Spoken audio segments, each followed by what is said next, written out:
The purpose of this project is to build a device that can provide an accurate weight for people who are unable to stand upright on a bathroom scale.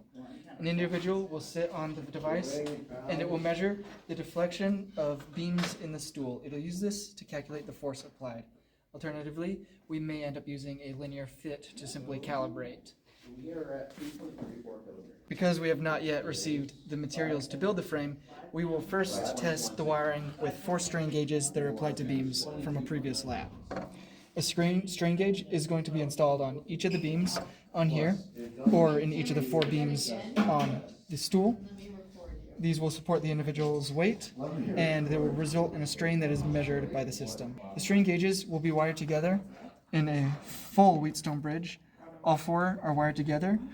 There's a junction of 2 which will be connected to voltage, a junction of 2 will be connected to the ground, a junction of 2 which will be connected to positive, and then another to negative analog pins of the DAC. 2 resistors are in tension, and 2 are in compression.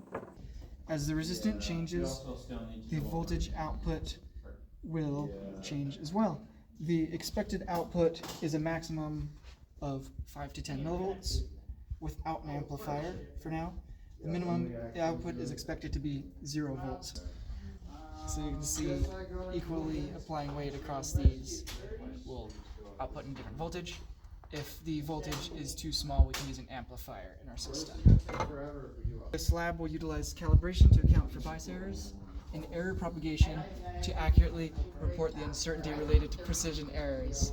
The expected sources of precision errors are errors in physical measurements, which will propagate into beam bending equation, as well as the excitation voltage, which may fluctuate. The measurement errors can be mitigated by using the most precise equipment available, calipers and micrometers when possible.